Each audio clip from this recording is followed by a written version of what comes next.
Good evening, everybody. My name's Kell, and I'm a very grateful recovered addict. And to the convention committee for our common journey, we've fucking done it! We are Cocaine Anonymous, and this is Belfast. And I get very nervous, I get fear, and I say I get fear. I know it's us, we, because people should say I shouldn't speak for other people, but I know you're my brothers and sisters, and I know that you feel the same way that I do, and sometimes when that fear kicks in, it can paralyse. And when I went up to my room not long ago, I was meditating and praying and doing press-ups and cold shower, warm shower, sweating and pissing, and I didn't know whether it was coming or going. My ear popped, my contact lenses were stinging, and it was like the fear set into the physical body, and I know that, and I know that only too well. And when I sat there and I watched Michael on all the choir up singing there, and I seen all the smiles in their faces and how happy they were to just be able to serve the people in front of them, I thought, do you know what? I've got nothing to fear. I'm with my people, and I'm here to do one thing and one thing only. I'm here to make the point blank declaration that each and every one of you, that God done for me what I could not do for myself. I couldn't. He removed the obsession to drink and use. Joe spoke about it. Joe, thank you very much for introducing me. Thank you for coming down, mate. And he spoke about it that 4 years ago there was no Cocaine Anonymous here. 4 years ago I was going through the worst downward cycle of my life, and it brought me to a point 3.5 years ago where I sat at my kitchen table and I had enough cocaine to kill a horse, and I just kept sniffing until it went away, and my eyeballs started pulsing and I was sweating and my ears were pumping, and I drank half a bottle of brandy. It was the Riviera stuff from Lidl, the good cheap stuff, and I had to spend all the money on the coke. So, but something had that thing inside me, like that internal snap. Now, that internal snap for me wasn't the snap to say like, I can't go on like this no more. I knew I couldn't go on like that anymore a year before this, and I carried on. That internal snap inside of me was when I looked at these three things that were on my kitchen table at that time: my laptop, a small notepad that I was taking notes down in while I was doing a counselling course 6 months prior to this date, and my late father's paddy kit. My daddy died when I was 15, and his paddy kit was on the table, and I think I found it about a couple of weeks prior to this moment. It was one of them nights where all my drugs run out, and I was thinking, what did I do wrong? I couldn't have took them all, and I searched the whole house, and I thought, the fucking attic, I haven't searched the attic. And I got into the attic, and I was looking everywhere in the attic, and I found my father's paddy kit, and I looked at it, and that snap for me was when I looked at his kit, and I says, Daddy, if you're there, if you can hear me, please come and get me. That internal snap in me was that I had absolutely given up life. I wanted to die. I couldn't be the person that I was anymore. My partner was up the stairs packing her and my baby daughter's bags for the second time, and I couldn't put them through it anymore. I understand when people say you need to do recovery for yourself. I understand what they mean by that, but I didn't do this for myself. I done this for them. Whenever I looked at that paddy kit and I meant every single word of it, please come and get me. If there's something there, please come and get me. And I didn't notice it at the time, but looking back now, I can see the significance of that event, because something came and got me. My hand lifted up, it opened a notebook, and it opened up on the page that says Cocaine Anonymous, UK helpline number. I wrote that number down 6 months prior to that day. While I was doing a counselling course, it was during lockdown. I was sniffing and drinking while I was on the phone to the girl, telling her I'm getting better. Let's talk about trigger lists. Do you use when you're happy? Definitely. Do you use when you're sad? I have to bring myself up. Do you use at weddings? Yes. Funerals? Yes. Whoa. If there's oxygen in my system, I want to use. And she told me to go on and search Cocaine Anonymous. And in the north here, if we search Google, it brings us to Google UK. We're still a wee bit messed up that way over here. It's a touchy subject. Start seeing bricks getting through here in a minute. But it's like, I look back now and I can see the significance of it, that it opened up on that page. My hand went into my pocket, I took out my phone. I was sweating, I was the paranoia, the psychosis used to kill me. And I dialed the number, and a woman answered the phone, and she says, you're going to be okay. She says, don't worry, you're going to be okay. I've sent you a WhatsApp meeting link, and it was a meeting in England, in the UK, the Gloucester Tuesday night newcomers meeting. It's my home group, it has been from that very first night. I went on to that meeting, and I heard I felt that something had changed, like modem to modem. I could use displayed hope, faith and courage. 3 luxuries that I had long since experienced. I didn't know what those things were anymore. And when the girls spoke in that meeting, and all of the other people, their eyes were glistening, they were happy, they were content. There was energy. There was an energy. And I wanted some of that. At that point in time in my life, I was an absolute zombie. But how did it get to that point?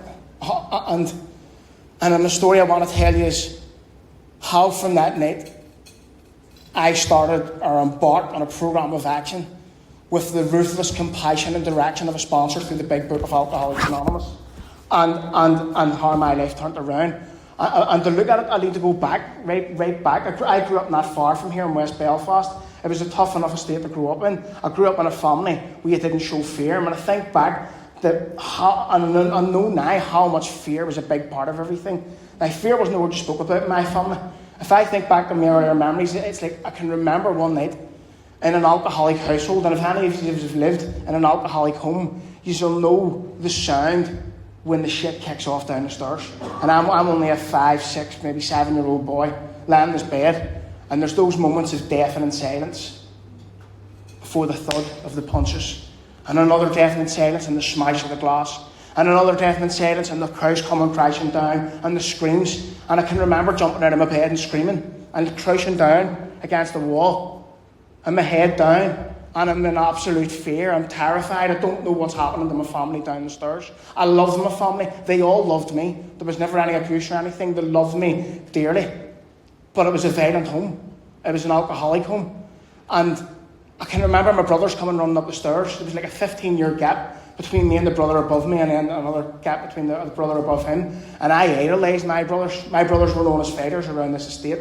Nobody would have messed with me in the area that I grew up in, because they knew I was the Kelly's younger brother. And I played up to that. But I can run up the stairs to me, and I'm this scared little boy sitting there, and I can remember them picking me up and sat me against the wall, their knuckles blooded, and looking at me and saying, "You're a Kelly. We don't show fear. We love you. We will always be here for you. Swallow that fear. Get rid of it. Never let anybody see it." And at that day, at that age, as such a young boy, I learned how to swallow fear. And what I believe happened that day is I swallowed the fear that it talks about in the Big Book. I swallowed the evil and corroding thread that had set into the very fabric of my existence. And as I would go through life, it would infest it all. And ego was a massive part of things for me. From that day as well, when I stood up and I looked at my brothers, and I can remember thinking, I'm a Kelly. And I started to carry this wee chest out. And look at all the size of me now. Imagine what size I was then. And I can remember running around Nanatoon and seeing the army coming in. They're starting their machine guns, and I've got bricks and glass bottles. Get the fuck out of my street. This is my street. And I played up to all my friends. And I had to do these things. Because on the estates that I grew up in, if you didn't have an ego, you probably wouldn't have survived. And my ego was a defence mechanism. It was a cardboard cutout that I could hold up in front of all you, because I thought that's who you needed me to be. And it kept me safe. I didn't know that behind it my whole life I was just a scared little boy. I didn't know that. Not until I came to the programme. But what I do know is when drink and drugs came along, I didn't need the ego. Whenever cocaine especially, when cocaine went into my system, it went up into my jaws, into my bone, and I was feeling, it's like, yes, I've arrived. I could rip the ego up, get out of the way. Kell's here. I could do anything the ego could do it better than it. I could face the fights, I could face the petty crime, the drugs, the drink, all the stuff that's happening in the estates. I could face my alcoholic family. I was able to stand up to my brothers. I became one of them. And it was all the cocaine and the drink gave me everything that I ever wanted. It took away the fear. It absolutely dissolved a fear that I didn't even know I had. I didn't even know I had it. But it took it away, and it allowed me to live with you, confident and content. And of course, it didn't last that way. It didn't last that long. And I managed to... in active addiction, I managed to accomplish quite a bit in the active addiction. I managed to see a lot of the world. I started a small business. I was always liked with all the groups that I was in. And just petty dealing, making a bit of money, everything was good, everything was going great. But what I didn't know that was happening behind all of this ego and all this stuff was that the fear was getting worse on a spiritual level. And I started to need to use more drink and more drugs. And when it got to a part of my life that I felt like I completely lost control of the drug addiction. And my partner came to me and she handed me a shoebox. It was my birthday, and I said, "Oh, new trainers." And he opened it up. There was a Manchester United top, and I said, "It's new United top." And she says, "There's something else." And I found this stick, and I said, "What's that?" And she said, "That's positive. You're going to be a daddy." and I remember thinking, "Wow, this is great." And I remember being so happy about it. And I remember the fear coming. I remember it coming at me. But I remember that fierce determination to win coming back again, and that ego coming back, and me standing up and saying, "You know what? All the shit's stopping. All the petty drug dealing stopping. All the crime stopping. I'm going to be a good, responsible father. My child's not going to grow up in an alcoholic household like I did.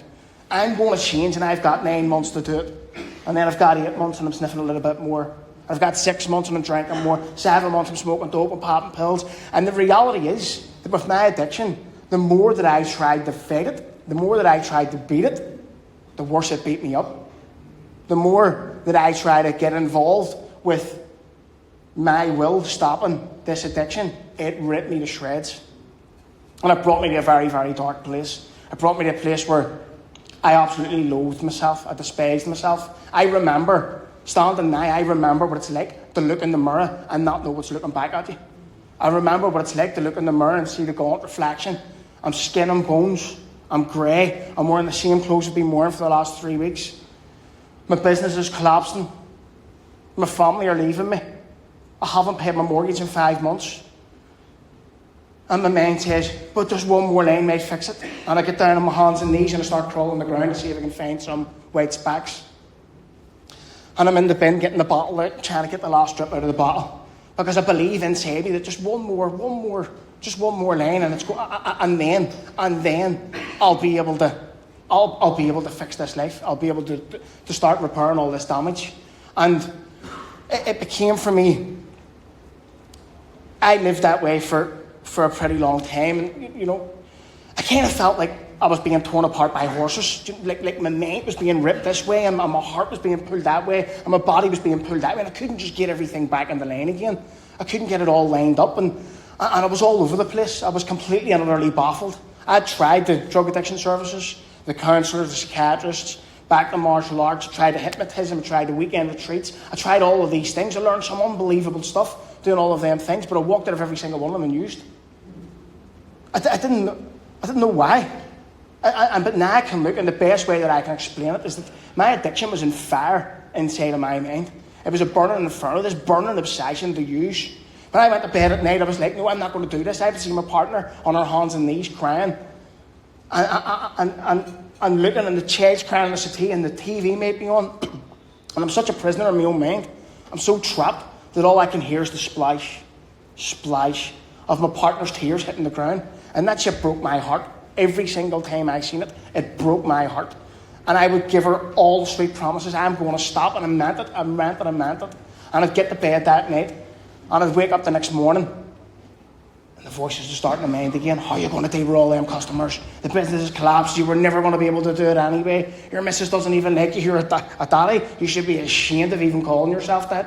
That child's down the stairs crying, and you're terrified to even older." And the paranoid psychosis, I thought I could decipher her cries. They're telling me, "You're a monster, get away from me." The shame of it was excruciating.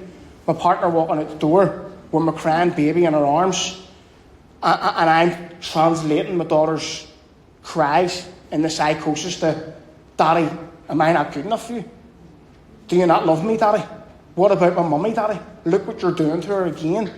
And I can remember getting that bad. It was like cattle prod stuck to my neck. I used to slide down the wall in pain. I was so dead emotionally, mentally, and spiritually, and physically that I couldn't even cry. I was terrified, and I knew it. It had got to the point where the fear had engulfed all of my being. It had shot through the very fabric of my existence. It had got into my physical body. I wanted to peel my skin off. It had got into my mind, the voices were talking to me. Every problem, every situation, every person had a voice inside my head and they wouldn't shut up. And I couldn't shut it up. And it got into my heart where I'd just given up. I'd given up. But I'd wake up and that burning obsession would be on me. It would be in my mind. And I could bring to my consciousness. But not with sufficient enough force, the memory of my baby daughter crying and the memory of the psychosis. In other words, she would just be like just a driplet of water on the burning obsession in my mind to use. The burning obsession would win over, and I'd believe that today I'm only going to do 1 or 2 lines just to get me through it. I only need to do a little bit, and once I do it, I'll be able to start rebuilding my life again. And I'd buy into that bullshit time and time again. And I'd do the 1 line, and I'd think, that wasn't that bad. And I'd do another one, and it would release a monster inside me. And I think, you know what? Who does she think she is? Down there, this is my house. I built the business once, I'll be able to build it again. I'll take next month's mortgage money and I'll go down and spend it on drugs. Step over my kid. I push my missus out of the way. As soon as I take one, as soon as I drink or smoke or something happens to me, something releases inside me. And I can feel it. Now, I could say that to other people and they won't understand what I'm saying, but if you're an addict of my type or an alcoholic of my type, you'll understand what I mean. I can't smell it, I can't touch it. But it's as real as this fairy table in front of me. When I start, something happens. And it takes full control. And I started to feel like I was a third person in my life. Like I was watching myself destroy my whole life and I could do nothing about it. And it was absolutely terrifying when I realised that I was hopeless, or seemingly hopeless, and I know. And my only way out was going to be death. And I thought, I need to take my own life. But I didn't. That night, at that kitchen table, I called that phone number. I went to that meeting. I seen the hope, faith and courage that you had. I was amazed. There's no way that you could speak about this fear in the words that you used and the way that you spoke about it unless you had actually experienced it. It was never about the drink and drugs. And it was like you already knew that. You just knew there was a different problem. And it was like you tapped into me. You know, see, when my baby daughter was born, I felt my heart beating inside my chest again whenever I held her. I felt it. I felt ba-boom, ba-boom. And I knew that I fell in love with her. But it was like that wall of fear just came back down, right in between us, her and her mummy lying in the bed, and me standing here. And it's like that feeling, do you know, like if you get punched and you get winded, and you can't breathe in and you can't breathe out? It was like a spiritual virgin I had. I got choked on the love. I was like, I couldn't let them know how much I loved them and I needed them. And even worse, I couldn't let their love into me. It completely blocked me off. I needed to use. I needed to see if I could find another way out. And I used after my baby daughter was born for like the first 8 months. And it was the worst 8 months of my life. It should have been the best. It was absolutely horrific. But when it came to CA and I heard usings, and I sat at that kitchen table and I says, if I'm going to do this, I'm going to do this for them. And if I'm going to do it, I'm going to do it. I'm not going to half measure anything. It's either jump into the 12-step program of Cocaine Anonymous or jump off them flats. And I'm so glad that when I came that I landed in the group that I landed in. And I got a sponsor who gave me ruthless compassion, who showed me love through honesty, who didn't just cuddle me and tell me everything's going to be all right, just keep going. He told me everything's not going to be all right. And I knew it wasn't going to be all right. My life was falling apart. I wanted to die. My family wanted to die. And I got a man who sat in front of me and says, I understand what you're doing and I know I understand how you feel. And that we have a solution here and we can show you through it. And I says, tell me anything you want me to do. Now the next morning that man called me. And after I got off the phone I was very overwhelmed and I went and I got some street and a couple of bottles of beer and I came home and I used it. And I called him as soon as I took it and I told him what I'd done. And I says, you tell me anything you want me to do and I mean anything. I will do anything. And I haven't drank or used from that day. It was 3.5 years ago. And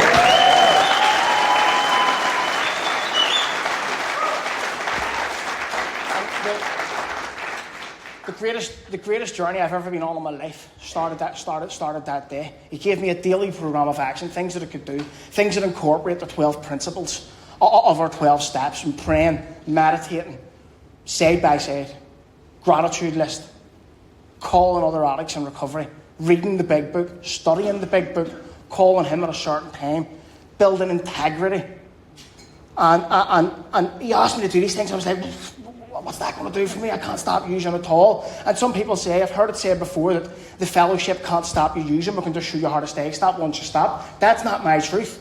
Those I call it my fundamental 5 because they were the essentials, the fundamentals, the building blocks of my program from day one. I remember doing those 5 things and getting a little bit of headspace from the voices. And then an hour later, my head was going, use. And I was thinking, what am I going to do? And I called the sponsor. And I said, I was okay for an hour, but now I just want to use again. And he says, well, what did you do an hour ago? And I said, I prayed, meditated, wrote a gratitude list, called 2 people, read 2 pages. He says, well, then fucking do that again. And I done it again.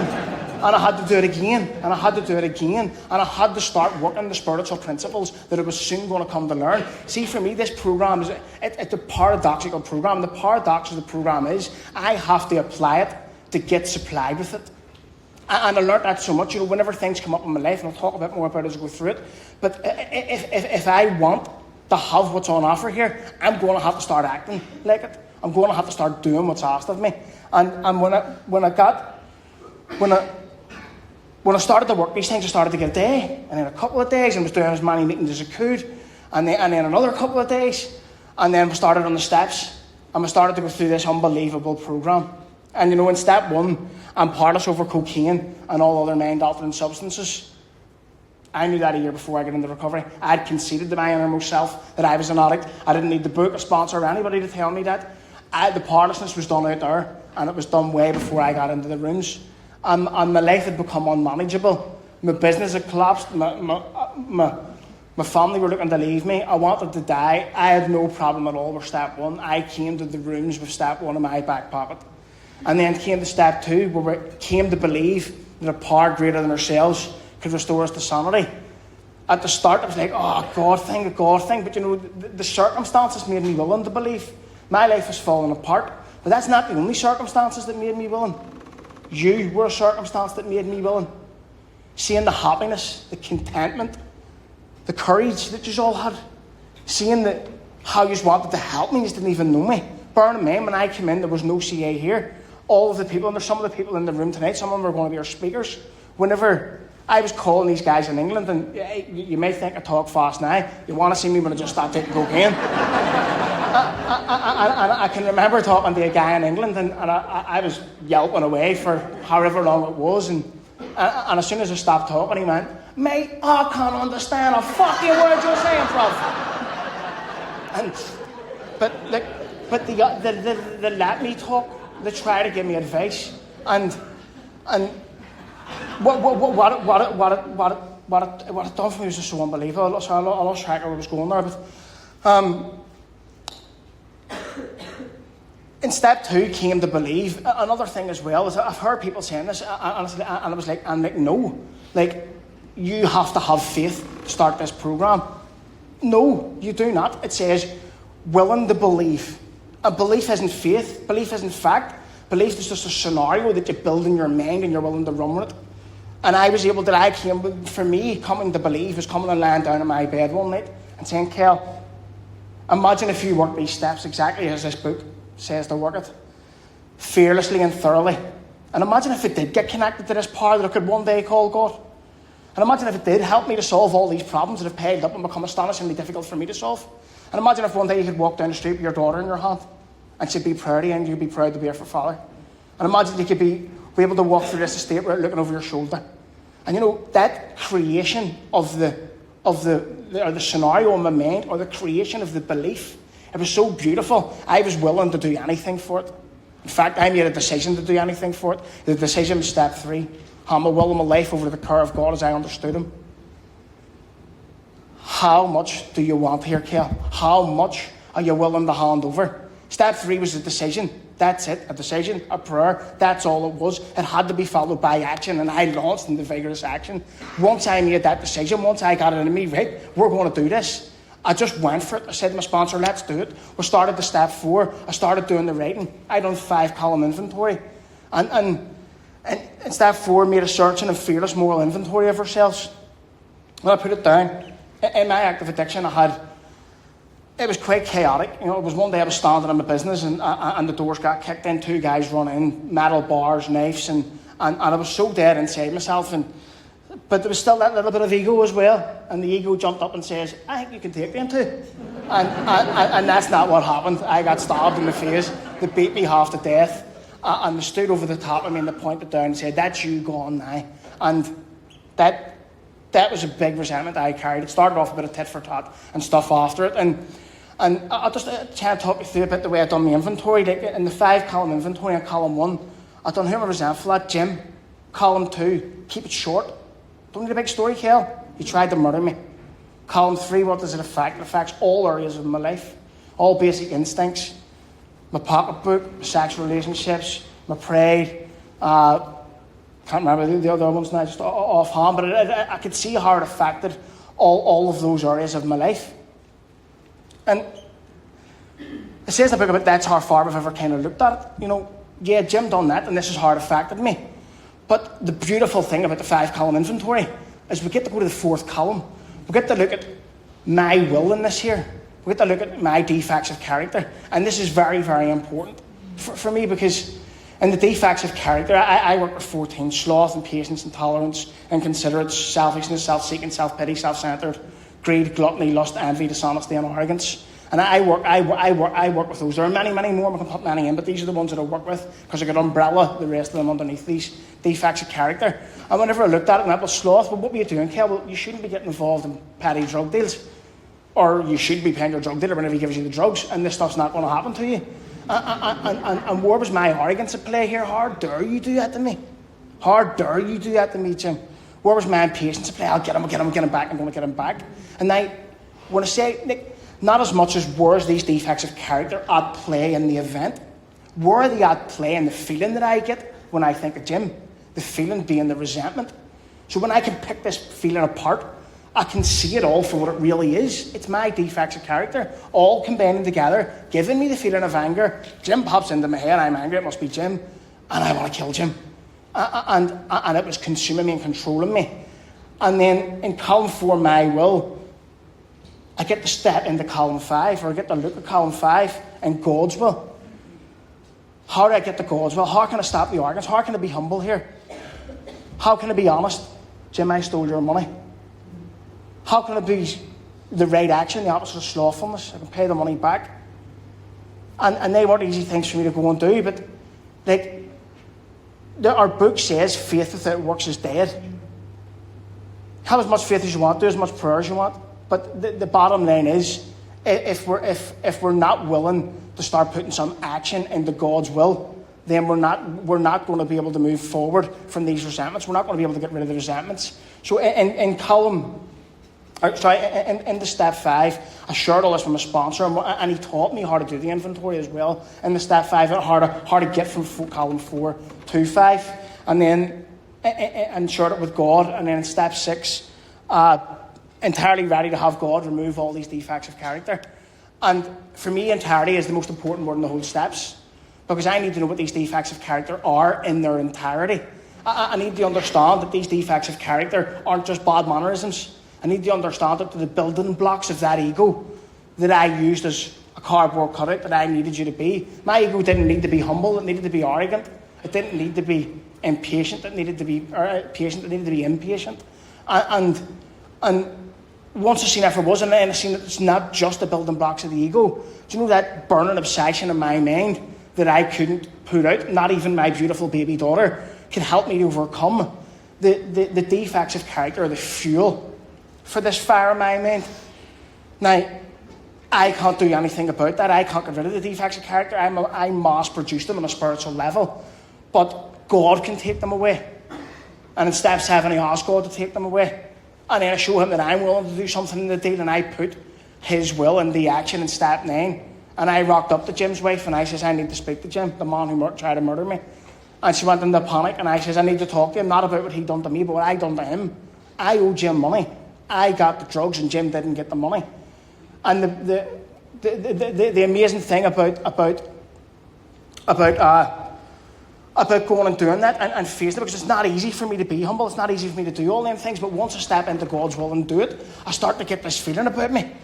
Things start to happen as I went through all my amends. And the amazing thing about this program is it's taught me to rock up to Cocaine Anonymous with my feet on the ground, my chest out, my shoulders back, and my head up. and say, I'm Robert Kelly, I stole that money and I'm here to pay it back. I hurt you, how can I fix it? It gave me the courage once again. Whenever I apply just a little bit of that courage, God supplies me with a whole lot more of it, and I smashed through my amends. And then I remember standing, it was my daughter's birthday. It was like, I can't remember how many days it was, but it was in Belfast too, the sun was shining, and I can remember thinking, I haven't thought about drugs in I don't know how long. And I felt it, that even when it brought the thought of drinking drugs to my mind, it didn't have that mad magnetic pull, like it was trying to drag me towards it. And that was the Staten Island, and I knew that it changed, I knew that it happened, and then I moved on to living in the daily disciplines of 10, 11 and 12. And I do them every day. I continue to take personal inventory, and I pray and meditate. And then it brings me to step 12, only a few minutes left, so I really want to talk about this. So step 12 is, carry this message to addicts who still suffer and practice these principles in all their affairs. And as Joe says, I was able to come up here, and whenever I came in, I said to my sponsor, I want to start a meeting, and I met Joe, and I met another couple of people as well. I sat down, Shamey was there too, and I started the first meeting in North Ireland or Northern Ireland in Ballymena, and that was about 3 years ago, and I can remember sitting at that meeting for about 6 months straight. And it went from 4 to 3 to 2 of us, and we're going to close it. It's not working. And then one person walked through the door. And then another person walked through the door, and we kept at it. And another person. And then a person came through the door, and he got sponsored through the 12 steps, and he started the second meeting in Armagh. And then we kept going. And then I met Michael. And during active addiction, during my recovery, I had went to many places in Belfast to try and start a meeting in Belfast. Rapped many doors, made many phone calls, and as soon as I said Cocaine Anonymous, to put the phone down. It was as blunt as that. They didn't want us. But when Michael came along, and he was a member of St George's Church, they gave us a room, and we started that meeting. And it's just went from strength to strength after that meeting. Somebody came into that meeting and started the West Belfast meeting, Shamey. Connor started Maharaj. Shawnee started Donegal Dairy. East Belfast started, Renee into rehabs. It's just grew and grew. And I love going to my own home group on a Saturday night and seeing it. My home group's the type of home group when a newcomer comes in, they're like piranhas. They're on top of him. Get him, he's mine. And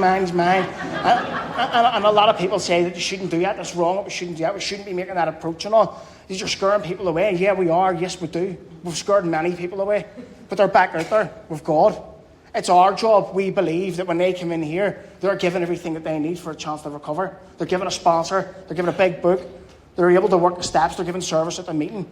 And it's evident, and the truth is in it. It's just grew. More and more people. Most of the room's ready for sponsorship. And it's just beautiful to see it all growing. And to see, for me, I've been very lucky because I've had the privilege of watching all these people come into the meetings. Look, what happened to me is indescribably wonderful. What happened to me was a miracle, but it's not the real magic. It's not. The real magic is watching you come in and get it too. Seeing people doing their driving test for the first time. Seeing people getting their first job, going back to school. Seeing people stand up in the meeting and go, I'm ready for sponsorship. Seeing people buzzing about our home group, absolutely alive. Had a woman put her arms around me, crying and say, I just got awarded non-supervised contact with my kids today. People are getting their kids back, kids are getting their parents back. This is Cocaine Anonymous. This is what happens here. And it's unbelievable. And to see it, it's an absolute pleasure for me. And it's you. It's easy for me to keep going. I love it, Cocaine Anonymous, so much, and it's thanks to you. I don't know what trials and low spots God has laid out for me. But I do know this. I know that I'll face them with you because you're my heroes. You are the people that keep me going here. And because of that, I've managed to have a life with my family now. It talks about living a life beyond our wildest dreams. Rocketed into the fourth dimension. We've struck something better than gold. Well, what is it that's better than gold? Tell me. Tell me what is it that you've struck that's better than gold. And I'm going to tell you what's better than gold to me. God. The chance to live a spiritual life. And what a spiritual life looks like to me. Not long ago in a park not far from here, I was out with my partner, my daughter, and my wee dog. He's a wee Cavapoo, he's like a wee teddy bear. He's gorgeous. And I worked, honest work, and paid honest money to buy him for my daughter because my daughter wanted a dog. And she says, Daddy, I want a dog. And her daddy turned up and bought her it. And we went out at that park, and it was a sunny day. The sky's clear blue. The grass is green. The flowers are pink and blue and orange.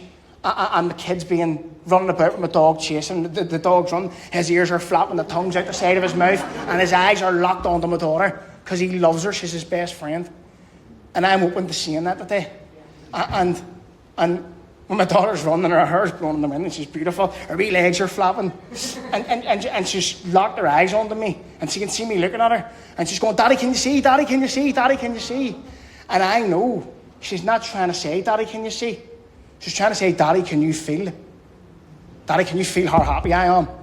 Can you feel how proud I am to have you back? Can you feel how much I love you? I can stand here today and tell you that this drug addict who held his daughter in active addiction and wanted to fucking die while he done it is a proud father. Is a proud father today. I can be sorry. I can be the man that I always wanted to be. The fears have fallen from me. Even standing up here now, I had to sniff a half a gram of gear to walk into a local shop to get enough confidence to ask for a packet of skins. I'm standing up here now in front of all of you, and I can look every single one of you in the eye. I can feel the nearness of my Creator in these times. Whenever my baby daughter, tell you another story. I get up in the morning, telling this one for Paul Merrigan. When I get up in the morning, now, I feel like I've got an opportunity. I don't feel like I want to die. I feel like, Kell, there's a chance that you can do something today here. Something that might leave a little bit of a footprint in the world. Cocaine Anonymous has given me the opportunity to do that. I can go and have breakfast with my family. I can go and do an honest day's work for an honest day's pay. I love my cooking back in recovery again. I love going shopping. When I get the money and I can go down, I can run about the shop, and I've got my senses back. I can hear and see and smell, and I'm picking up the apples and what smells nice, and picking up the leeks, and that's going into a wee soup later, definitely. And I can see one of my mates, a couple of aisles down, they'll be like, yo, Macaulay, what's happening, mate? And he's like, Jesus, what's the matter, Kell? But I don't care, because I'm part of life again. I'm part of life again, and I can do it, and I've nothing to be afraid of. And I don't have to avoid the drink sale. I can go down to the drink sale and buy my missus a bottle of drink. Our book tells us when we're spiritually fit, there's nowhere that we can't go. There's nothing that I can't do. And I can go down and do it and buy my missus a drink, and I go home and I let my daughter smell the garlic when I'm cooking, and I make her eat pasta or something, and we all sit down at a table, and my daughter sits there and she can't suck the pasta in her lips properly. She sucks it and it bounces about her face, and the pasta is all over her face, and she's looking across the table, her mummy's shouting at her, Kell, what are you doing? What are you doing? She's got that all over her face, and she'll smile at me, and she'll have a little soft blink. And in that blink, without her saying a single word, I can feel her telling me she loves me. The wall of fear's not there no more. And more importantly, I can give her that blink back, and I see her smile rising up, because I know that she knows her daddy loves her. I've developed the vital sixth sense that it talks about in the book. In those moments where there's love in my life, where there's forgiveness, where there's courage, where I'm able to apply those things, that is the nearness of my Creator. That's what Cocaine Anonymous has given me. And it can give any one of you it. I have had the absolute pleasure of serving this fellowship from I came in. One-way chip. And it's just given me so much back in my life. It's given me you. It's given me my family. I'm trying to rebuild my business. I'm in more debt than I've ever been in recovery than I was in active addiction, because I just opened all the letters. Right? Gonna have to face all that now. But I'm making massive headway. When I came in, I thought, I'm never going to be out of debt. I'm going to be in debt for the rest of my life. But now, I'm probably looking at like 5 years. And that's a massive, massive change. And it's from daily action, turning up in Cocaine Anonymous. And it all boils over into the rest of my life. I started here in the morning, in the big book, in prayer with God. I was afraid of God at the start. I was afraid of it. But like I said, circumstances made me willing. And if you feel that way as well, I beg you to lay aside your prejudices. I beg you to set them aside. Maybe I'm standing up here and maybe I'm full of shit. Maybe I didn't get connected to a higher power, but maybe I'm not. Maybe we're not. Maybe we are living this unbelievable life. Maybe you can too. Would it not be worth a shot? Would it not be worth a shot for your family, for yourselves? If it is going to be worth a shot, come and join us at Cocaine Anonymous. Thank you very much, everyone.